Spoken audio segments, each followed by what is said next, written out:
Hola queridos mexicanos, yo soy La Alternativa y hoy este podcast lo voy a dedicar a un tema pues muy gracioso.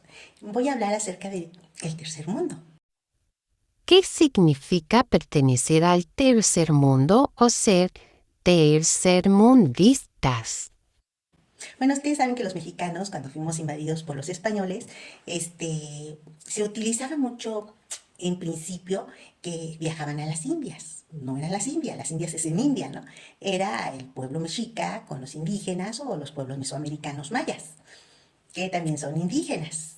Bueno, después le pusieron que España era la madre tierra y que nosotros éramos los hijos de la madre tierra. O sea, nuestra madre tierra era, pues, España o Castilla o los países europeos, ¿no? Porque en ese tiempo los que realmente dominaban toda Europa eran los de habla hispana, los que hablaban en español, los españoles, ¿no? En esa época eran diferentes tipos de reinos, como en México eran diferentes tipos de reinos, había reinos aztecas, reinos mixtecas, reinos mayas, y había diferentes tipos de tribus, y cada tribu tenía un reino. Bueno, también en Europa cada tribu tenía un reino. Y en este caso, bueno, la mayoría de las tribus que dominaron Europa fueron los de habla hispana, en esa época, que eran los reyes de Castilla, y bueno, todavía no existía como país España, ni tampoco existía Alemania, ni existía Francia, pero eran países escandinavos, de países que venían de Europa del Este y que habían migrado hacia el sur, pues, de Europa. En esa época también vinieron ciertos modismos de lenguaje para utilizar a los países que habían dominado o invadido o colonizado, como ellos lo quieran llamar.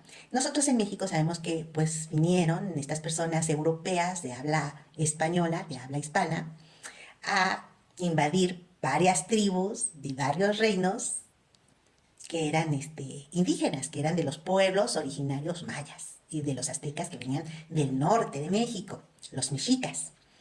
Bueno, estas tribus denominaron en esa época las Indias, luego fue transformándose la forma de expresarse acerca de los países que habían invadido en América, y algunos, pues, por ejemplo, en Estados Unidos les llamaban los colonos.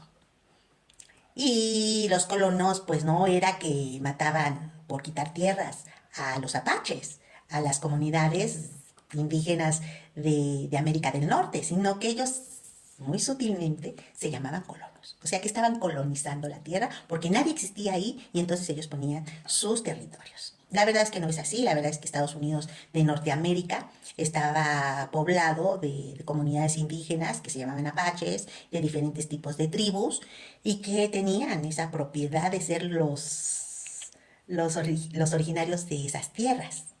Bueno, fue cambiando la forma en cómo se dirigían a los países que invadían hasta que llegamos a pertenecer, según la Unión Europea o el lenguaje común de los europeos, a llamarle a América el tercer mundo. Bueno, el tercer mundo hoy es la primer potencia del mundo, pero sigue siendo en el lenguaje el tercer mundo. Y esto lo voy a dejar para un próximo podcast para que reflexionemos cómo nuestra psiquis tiene mucho que ver con el retraso evolutivo de los pueblos de América. Vamos a romper muchos prejuicios. Únanse a la alternativa y únanse a una nueva forma de hacer política. Y únanse al amor por la vida. La alternativa.